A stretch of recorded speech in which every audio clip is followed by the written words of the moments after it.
friends, it's Angela here. Today I'm going to be making Monterey Jack cheese, so if you want to come along with me and make some, it's going to be fun. I'm going to go step by step, so no matter what, you're going to be able to make it yourself at home. And I'm going to show you everything that you need, all the supplies that you need, and before you get started.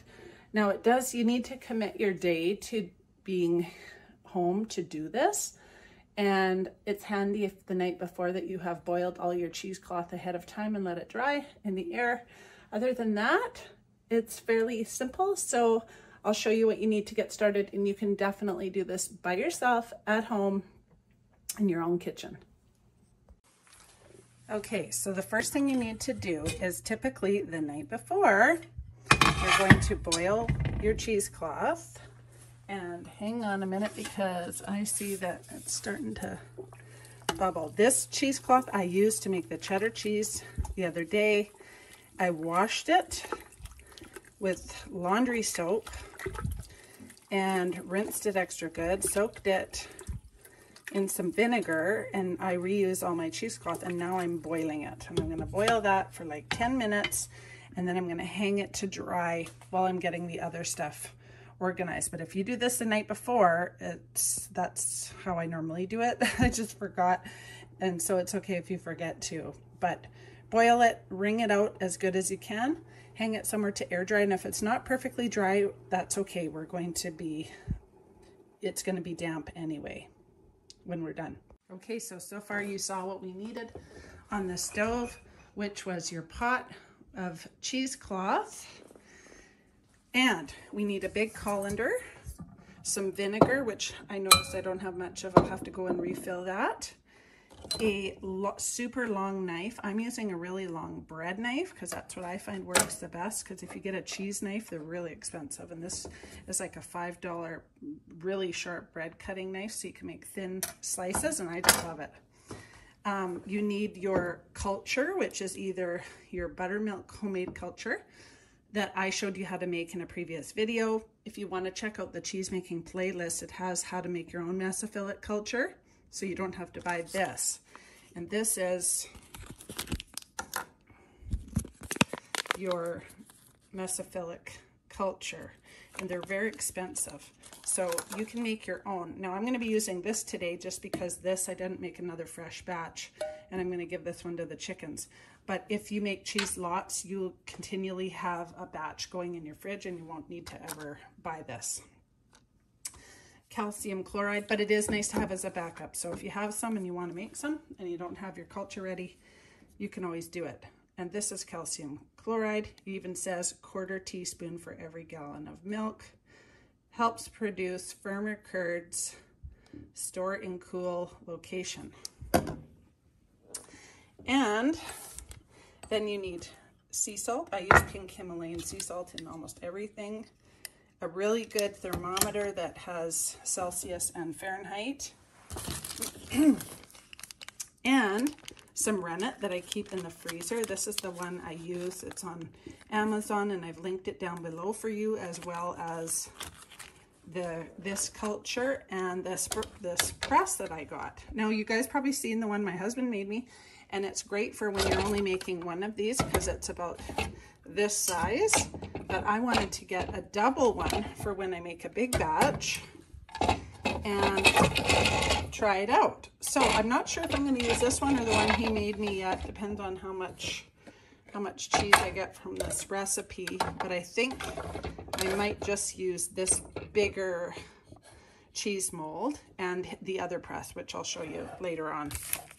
But yeah, you don't need that much else. I don't think I can think of anything else that you need, except maybe some weights to put onto your cheese press and a vacuum sealer or wax for cheese wax.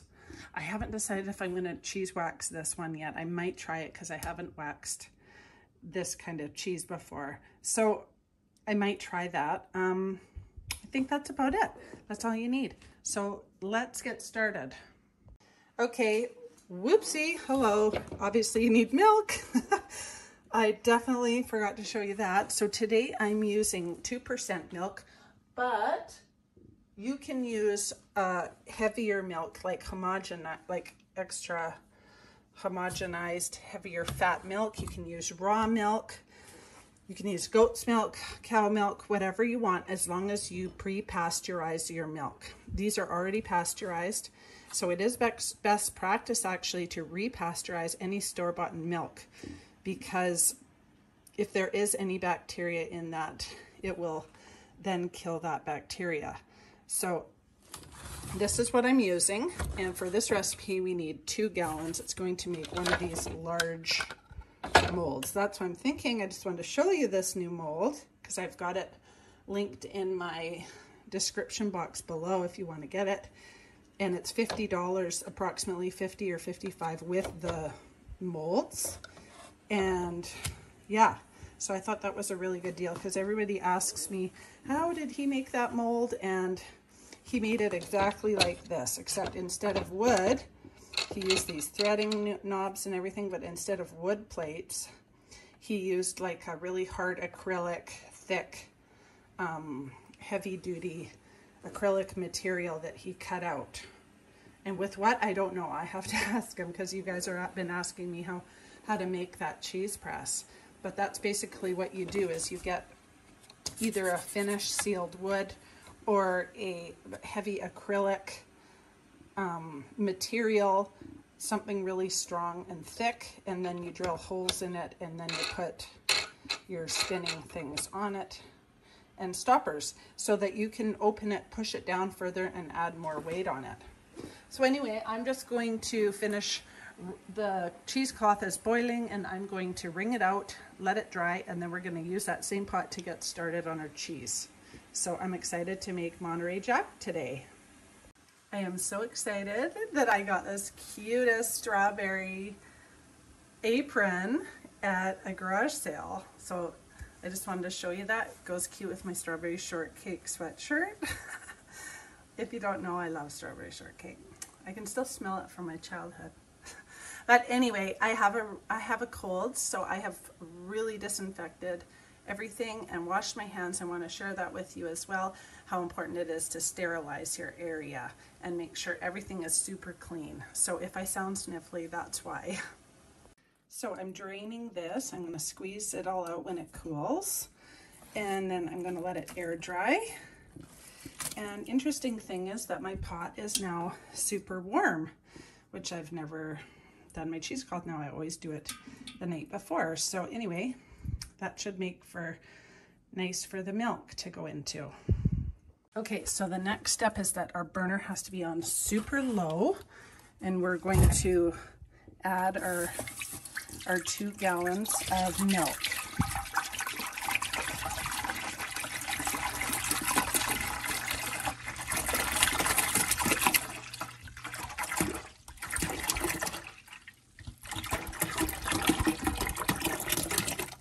And I love using raw milk. At my old house, I had a neighbor who had a Jersey cow, and I bought raw milk from him all the time, and with the cream on the top, and it was just amazing.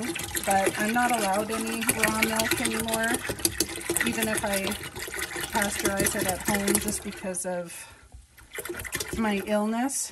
I have a bunch of food restrictions about anything raw, so fortunately I'm using store-bought, but you know what? It makes just as nice cheese as the other. You just don't get that yummy cream off of the top. Okay, so what we're gonna do is we're gonna have this on super, super low, and I'm gonna go get the thermometer. Now you have to watch this very carefully. We're gonna bring this up to 32 degrees Celsius. So it's only 9, so we got quite a ways to go. We're gonna really, really watch this, because once it does that, we can add some of our other ingredients.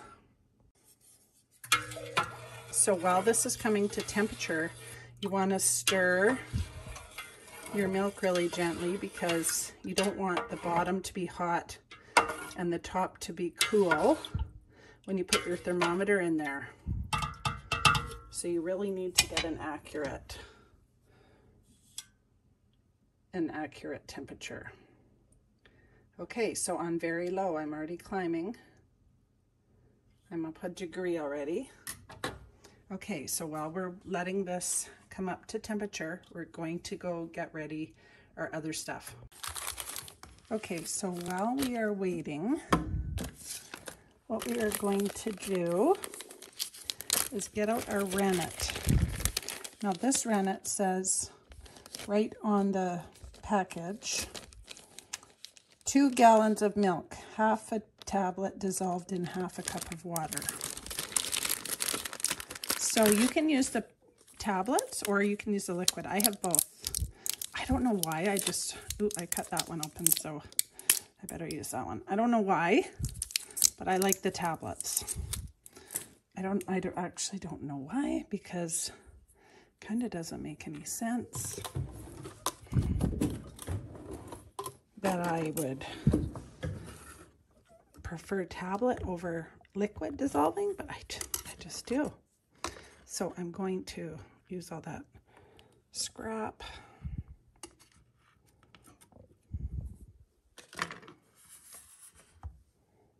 Okay, there's half a tablet. Excuse me, I will save that other part of the tablet for my next kind of cheese, which I'm really excited to make. I'm going to make Havarti. And of course I will film it so you guys can make it along with me. And I am going to sneak this back in here. Put this away. We've got to keep checking on that milk that we don't get above 32. We want to get above 32, or just at 32. The next thing we're going to prepare is the calcium chloride. Now we're going to use half a teaspoon in about, this is, oh right, I purposely didn't put that lid in so it wouldn't overflow. Half a teaspoon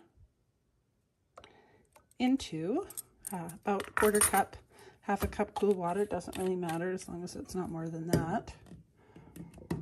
Give those two things a stir.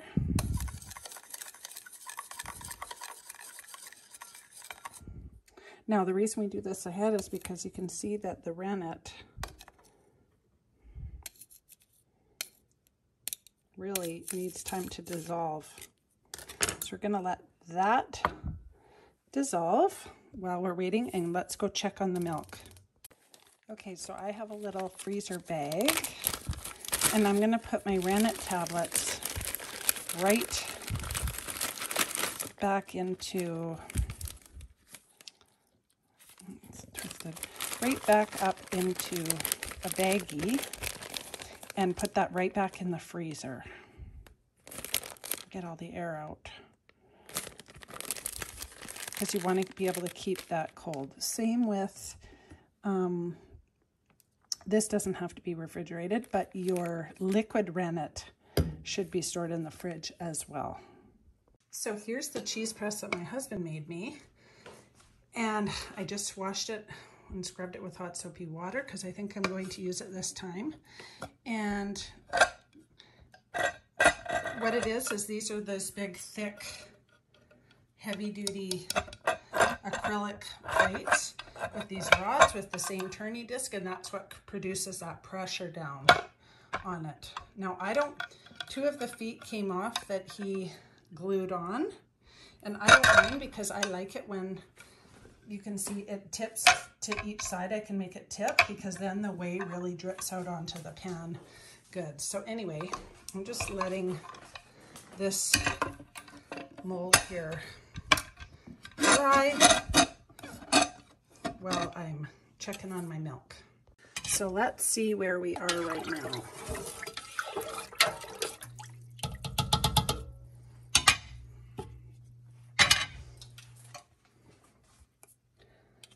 Remember, we're going for 32, and it doesn't take much. This is on less than 1 on my burner, less than number 1. Okay, so we're about 22, so about 10 degrees more. Okay, so if you're using the powdered culture, you're going to use about 1/8 of a teaspoon. And this is like a baby spoon, so you can see how little I'm using. And if you're using the homemade, you're going to use about 3/4 of a cup of that freshly cultured buttermilk. Okay, so as soon as we get to 32 degrees, we're going to add this.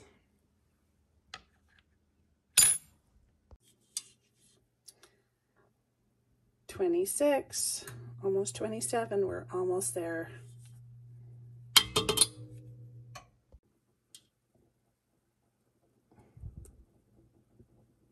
Okay, so now our milk has reached 32 degrees. We are at 31 and climbing, almost 32. So I'm just sitting here and I'm just watching it really, really careful because that's the temperature I want to get it to, and then I'm going to turn off the burner. 31.6. Oh, it's trying. I'm just going to give it a little stir just to make sure all the heated part of the milk comes to the top so it's even.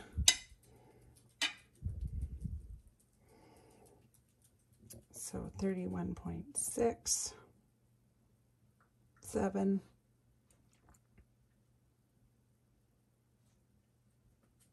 It's almost there. There we go.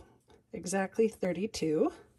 So I'm going to turn off my burner, and what I'm going to do now is I'm going to take that 1/8 of a teaspoon of the mesophilic culture,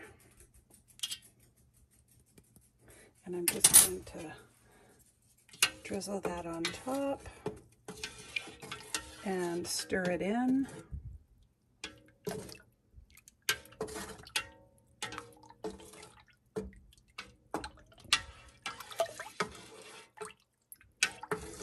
We should just stir it in with like 8 to 10 strokes approximately. Okay. And now we are going to put the lid back on. The burner is off, and you're going to take a tea towel and just cover up your milk. You can even make sure it's not on the burner and it's going to start on fire. And just to be sure, I always transfer that to another burner just in case it's extra warm. So now my culture is doing its culturing, and I'm going to set the timer for 45 minutes. And when the timer goes off, we will come back and do our next steps. So while you're waiting, you can do fun things like make yourself a coffee. I'm going to make myself a nice little coffee. And yes, I'm in my instant coffee era. I just like it right now. I don't know why. I just do. And I've made some nice frothed milk here I'm going to put on it.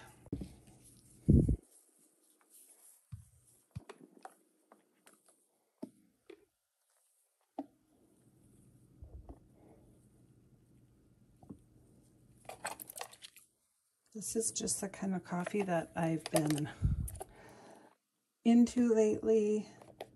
It's so quick and easy to make. And it tastes so good. And I probably make a couple of these. So yummy. Perfect thing to make while you're waiting for your cheese. Well, that was a nice little break. Hey girl. Played lots of ball. Oops. Nice little break with my coffee.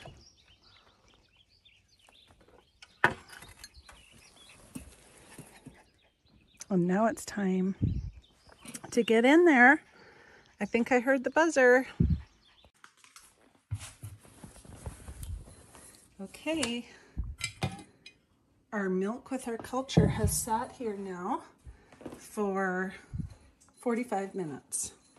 And now it's time to stir in the calcium chloride first. Okay, so what I'm basically doing is I'm taking my sharp knife and I'm checking for a really clean line, and it is almost there. It's pretty much a good clean line. Yes. Okay, so what we're going to start doing is we're going to start slicing in about 1/2 inch lines, and it's hard to see right now, but when I start cutting the other direction, you'll really see the curds separate from the whey. Now, if you don't feel like you saw a clean break and your lines are not firm like that, you can leave it for another 10 minutes and check again. But that's kind of what you want to see happen, is when you pull it like that, they stay firm. So now we're going to cut. Oops, that wasn't very straight, but that's okay. I'm going to continue to cut about 1/2 inch lines, and this is why that long knife is so handy. Oops, that one was quite thick.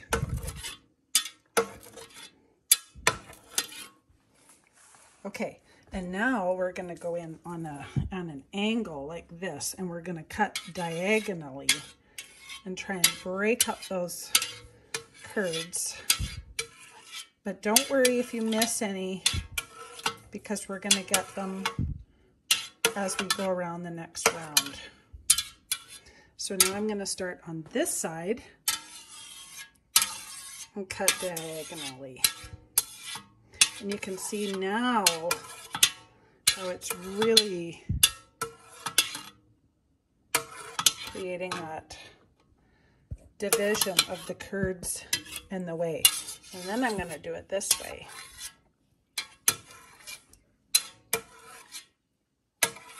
But you'll see as I go, we're still going to have to cut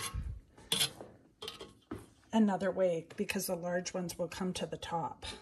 So what we want to do now is we want to let this sit for 5 minutes and let those curds kind of separate and allow the whey to come out and just relax a little bit. And then what we're going to do is get this back onto the stove. So in the meantime, I have put a bowl into the sink with a large colander so I can save some of this whey. And just, you can do little things like that while you're waiting for your cheese, because it is a long process. Okay, so here is the part where we have left our curds sitting for 5 minutes, and you can really see how the whey and the curds are separating. That is great. But you can also see these big, large chunks. So actually, I'm going to go grab my knife again. Okay, so I have my knife right here and my slotted spoon. Now this is the time where you're going to put a TV show on or something in the background, because you're not going to leave this for 20 minutes. And what we're going to do is we're going to turn that burner right back on super low. We are going to check our temperature. Let's see where we're at. See, this pot is amazing. It's such a thick walled pot. It's a star frit. I love it. See, it's still 30 degrees. When we started, we had to get it to 32. So this is pretty amazing that it's been this long and it's still holding the heat without being on the burner, just with the lid and a tea towel on it. So what we want to do is we're going to bring this up to temperature while we stir very gently over the next 20 minutes. And as all of these large curd pieces come that weren't cut, you can either use your sharp slotted spoon to continue to cut those, or you can, as you stir it, cut those gently with a knife. But over the next 20 minutes, we're going to bring this up to temperature. I'm going to turn the timer on, 20 minutes, and we're going to bring this up to temperature, stirring constantly, very gently. We don't want to damage any of these curds. And we're going to bring it to 38 degrees Celsius. So 38 degrees. And see, as I'm stirring really gently, I'm going to keep cutting. Now, if you hit on low, 38 degrees, before the 20 minutes is up, just turn off the burner and continue stirring for 20 minutes. That's all you have to do. And make sure it's on super low. And you can even take it off the burner when you hit 38. Okay? And continue to stir until that 20-minute buzzer goes off. So there we go. Put your show on and get ready to stir. So I just turned the burner on because my temperature has reached 38 degrees Celsius. Oh, I seen one. I thought I got them all. And I have been breaking up any of the larger pieces. Thought I got them all, but these guys seem to, a couple of them down there got away from me, but that's okay. So you can see I have 3 minutes left on the timer, and I'm going to continue stirring for 3 minutes until the timer goes off. And at that point, I'm just going to let this sit for 5 more minutes so that the whey can all come to the top as it is every time I stop stirring. And that'll make it easier for us to kind of drain off some of this whey.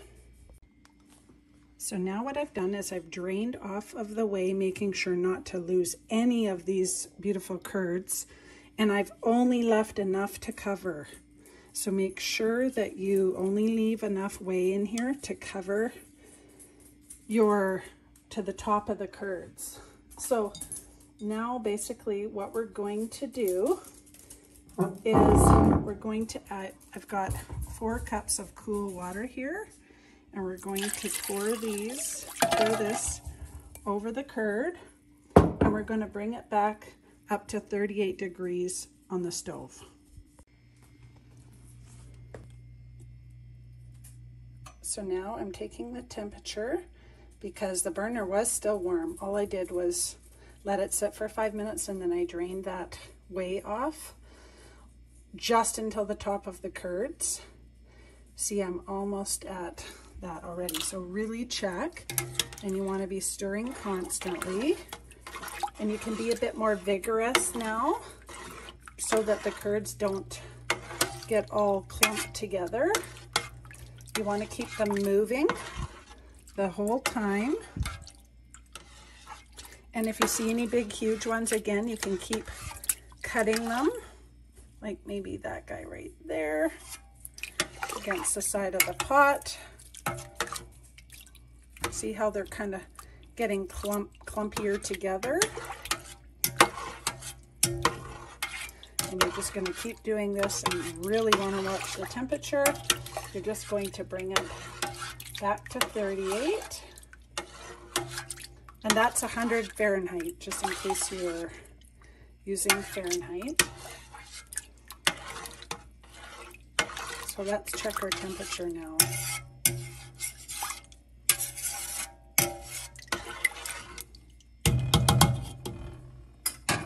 Let's see where we're at, because it probably happened quickly.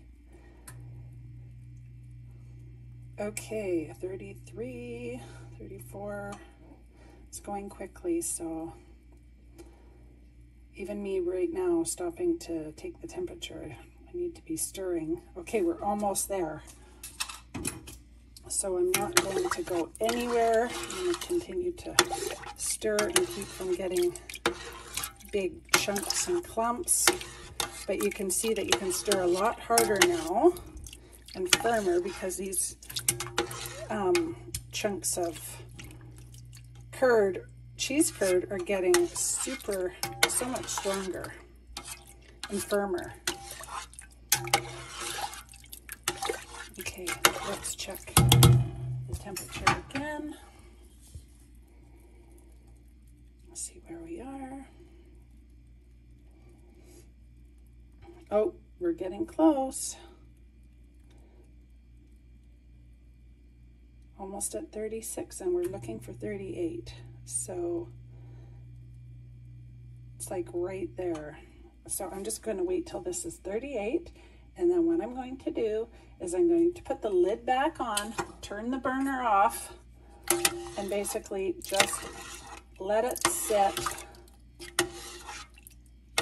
for about half an hour.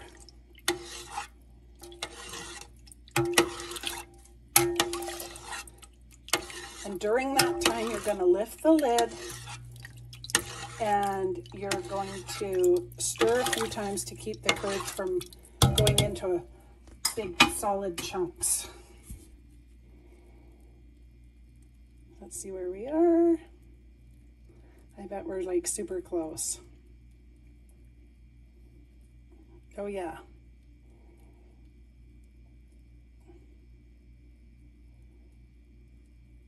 Okay, 37. So I'm pretty much going to watch this and turn my burner off. Okay, so while we're waiting and periodically stirring, I'm going to put 3 tablespoons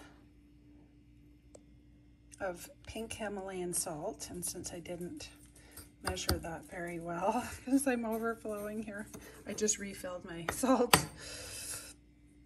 And I think I was shy a little bit. So 3 tablespoons of salt here to the side and get that ready. And the other thing is you need some sort of drip tray for your molds. Make sure you have washed these molds thoroughly. I have an extra one. I'm going to try and make one big one in this one, but if not, I've got my 2 out ready and clean. And that you have your vinegar. So while I'm waiting, I'm just taking a piece of cheesecloth that I cut to about 2.5 feet long by 2 feet wide. And I'm folding that in half. And then see this one, I've already kind of lined my mold. I'm gonna get the other one ready. I wanna fit it into one, but I just don't know if it'll fit. We'll have to see. So I'm just gonna get it ready just in case.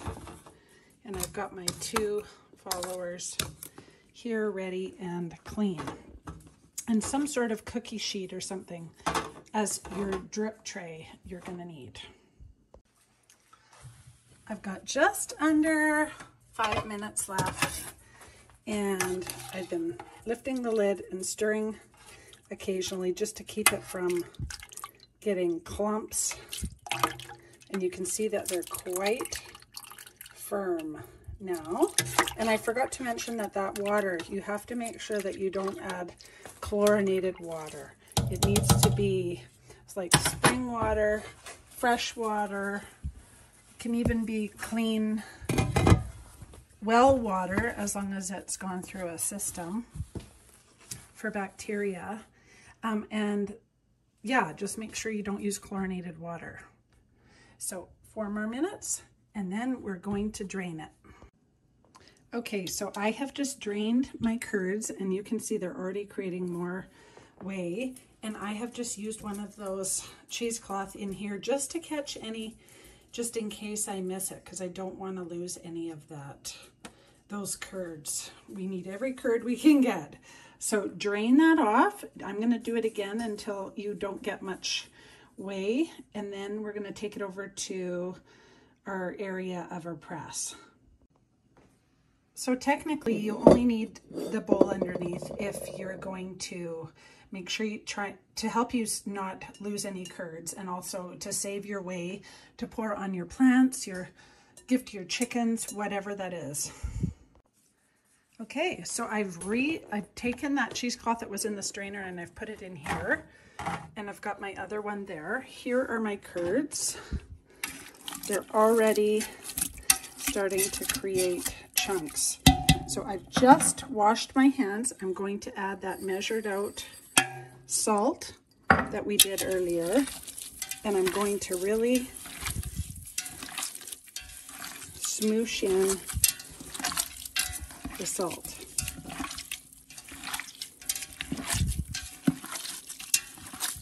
And you can break up any big chunks as you go.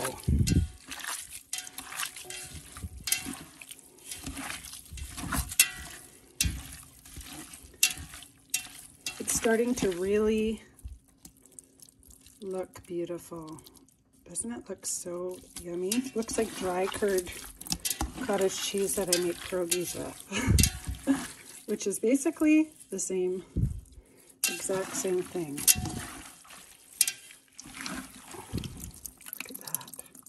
You can see a little bit of whey mixture running out. It's so beautiful. So now we're going to take this and we're going to put it into our mold and kind of press lightly as we go. And you can use a big slotted spoon, you can use your hand, whatever is easier for you. So I'm going to see what happens with this mold, but I have a feeling I'm going to need both these. So this recipe always makes two, but I was really hoping to try and like mound this into this, make one huge block, but no luck. So I need to buy a bigger mold to do that. So basically, now what you want to do is you want to kind of fold in your cheesecloth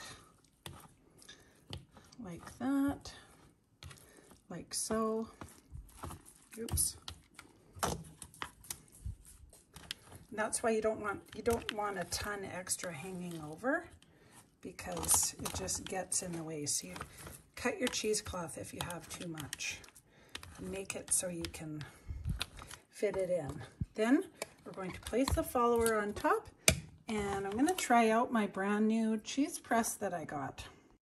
Okay, it's a weird temperature today. It was really hot this morning, and then it was cold. I had a sweatshirt on, then I had now I have a t-shirt, and then I had a sweatshirt. So it's one of those weird days. But okay, so I've got my cheese inside of my press, and now all I have to do is turn these like dials, each one of those, and get it until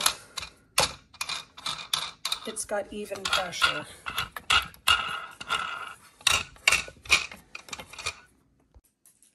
Okay, so I've got these all just about finger tight.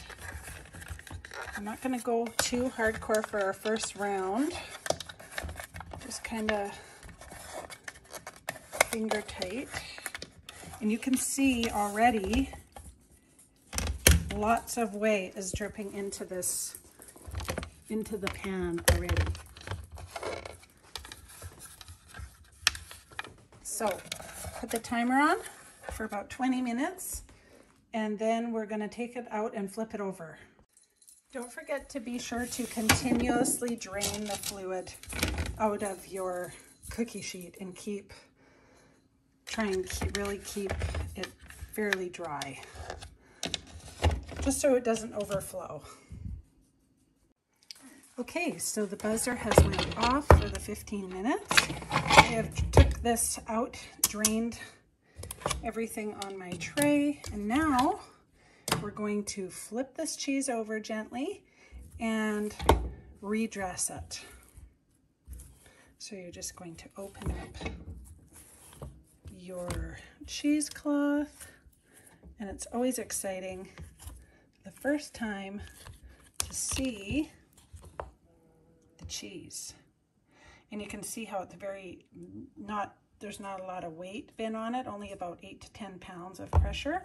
So we're gonna do that again. And all that space between the curds is what creates those beautiful little holes in the Monterey Jack. Not big like Swiss, but those really fine holes. So I'm gonna flip these over, and then this time we're not going to put this on the top.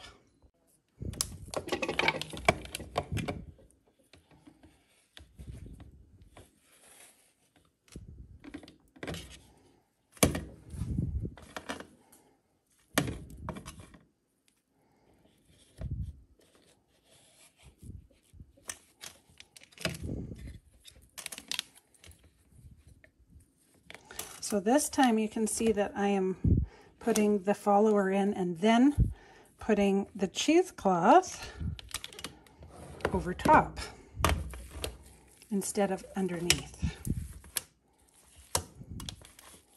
This one looks a little less pressure, and that may be because of I'm getting used to this new thing and how I find if you turn these two at the same time and these two at the same time, you're going to get a more of an even kind of a weight of press. So there we go. We've got the follower on top. Okay. Now we put this back in here. Sorry for the banging, but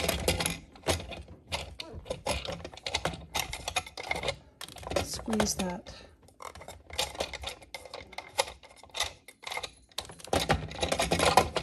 There we go.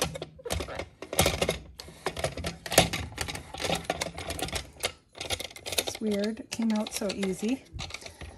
That's because I loosened. Okay. Let's see if this one will go in there. There we go. Okay, now I'm going to turn these both this way and center them. Now I'm going to turn these at the same time, and I'm going to tighten this up to about 8 to 10 pounds of pressure. If you don't have these turning knobs, just put 10 pounds of weight on. I'll show you that way that you can do it too. Here's the other way to do it. I didn't turn anything this time, and I just put 10 pounds of pressure on there. So that works. That works just as well. So we're going to set the timer for 15 minutes, and then we're going to take them out again. Okay, now I have flipped the cheese, redressed it, and added 20 pounds of pressure. So now I'm going to leave it for an hour, and then I'm going to come back and flip it again. All right, time is up. I'm going to flip this, redress it, and leave it with 20 pounds of pressure overnight or for approximately 16 to 18 hours. So tomorrow we're going to remove our cheese completely and put it on our drying rack. So I will see you back then tomorrow. Okay, so it has been overnight, at least 16 hours. I think it's been about 20. And look at this, you guys. Isn't that beautiful? So we're just going to lay this onto a clean drying rack. The thinner, the better, because we're going to have to constantly move this around and flip it and turn it and everything so that every area can get completely dry. And we are going to let this cheese dry now, like that. Oh, beautiful. Until it gets like a rind on it. It usually takes about 3 to 5 days. Look at that. Beautiful. So I'm just going to put those here. And we're going to let this dry. Constantly turning it, constantly flipping it. Every time I walk by, I'm going to flip or turn, flip and turn. And we're just going to wait until this has like a no more white showing on it. It's like this hard surface, and it doesn't stay like that. that rind, it actually softens up as we store it, but it has to create that rind and get out that moisture. Otherwise, if your cheese has too much moisture in it, it's going to just go moldy and rot. So once this is completely dry, you are going to wipe it down with vinegar and let it dry, and then we are going to wax it. We're going to try and wax these ones so I can show you that process. So I'll see you in a few days. Don't forget to turn and flip your cheese constantly, and sometimes when it gets really hard, I kind of put it like this. Not right now because it's too soft, and I put it off of the edge so there's more air can get at it. And this one is a little bit bigger because like I was hoping to fill this one really full, but it usually makes about half of your mold. But I needed to use the other one. I wanted to make one really big one, but that's okay. I'll just get a bigger mold. So let's just leave that for a few days and flip and turn and let our cheese dry. Okay, now as the very last step, what I have done after I've left this for 4 days, I have wiped it down with vinegar and I'm just letting it dry. I just did this one and let it completely dry for about 30 minutes. And then all you have to do is put it in your food saver bag or wax it. I was going to wax it, but I'm really busy right now, so I decided to just use the food saver. So I've got that all ready, and once this one is dry, I'm gonna just leave it a little longer, and you can see that it's got like a nice rind on it, and the moisture is completely out of it in this one. And then I'm just going to put it in the food crisper in my fridge or in my basement where there's a lot of moisture down there and it's quite cool. So yeah, you've made Monterey Jack cheese. So give yourself a pat on the back and wait a couple months and give it a try. Remember, we had the vinegar out, so we're going to wipe our cheese down with some paper towel, and then we're going to wipe all edges of that vinegar. It's going to inhibit any mold growth, and then we're just going to let it dry for about half an hour. So I hope you enjoy this video. Making cheese was really fun.